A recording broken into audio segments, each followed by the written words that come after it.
ભરૂચ કોંગ્રેસના આગેવાનો અને કાર્યકરો થાળી વેલણ વગાડતા વગાડતા નગરપાલિકા કચેરી ખાતે પહોંચ્યા હતા અને ઉગ્ર રજૂઆત કરી હતી। ભરૂચ શહેર કોંગ્રેસના કાર્યકરો અને આગેવાનો દ્વારા નગરપાલિકાના શાસકો તથા અધિકારીઓને રજૂઆત કરવામાં આવી હતી કે ભરૂચના ખાડાવાળા અને સાંકડા રસ્તા, મુખ્ય માર્ગો પર થતા દબાણ, રખડતા ઢોરો, ટ્રાફિકની વિકટ સમસ્યા, રોડ પર ગંદકીના ઢગલા અને પ્રદૂષિત પાણીની જેવા પ્રશ્નો શહેરવાસીઓ માટે મોટી મુશ્કેલી ઊભી કરી રહ્યા છે।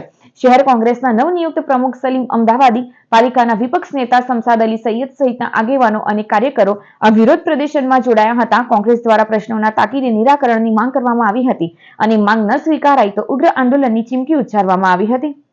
આજ રોજ ભરૂચ શહેર કોંગ્રેસ દ્વારા ભરૂચ શહેરના જે 5 પ્રશ્નો છે, જે ભરૂચ નગરપાલિકાની જરૂરિયાત છે, રોડ, રસ્તા, લાઇટ, પાણી અને સ્વચ્છતા, એ તમામ કામો પર નગરપાલિકા ઘોર નિંદ્રામાં છે। છેલ્લા કેટલાક સમયથી વારંવાર રજૂઆતો કરવા છતાં નગરપાલિકા તરફથી આમાં કોઈ જાતનું પૂર્ણાંકન કરવામાં આવ્યું નથી। ખાસ કરીને રસ્તા અને રોડની ભ્રષ્ટાચારની વાત કરીએ તો છેલ્લા કેટલા સમયથી જે રસ્તાઓ બનેલા છે તે વારંવાર ખોડાઈ જાય છે અને તેની પર ફરીથી રોડ રિપેરિંગ થાય છે અને ભ્રષ્ટાચાર થાય છે।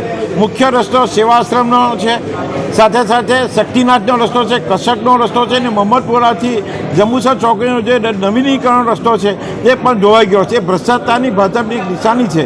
ભરૂચનું ભ્રષ્ટાચાર હવે માથે ચડીને બોલે છે, પણ ભરૂચની નગરપાલિકા ભાજપની જે ભ્રષ્ટાચારી શાસન છે એ ઘોર નિદ્રામાં છે।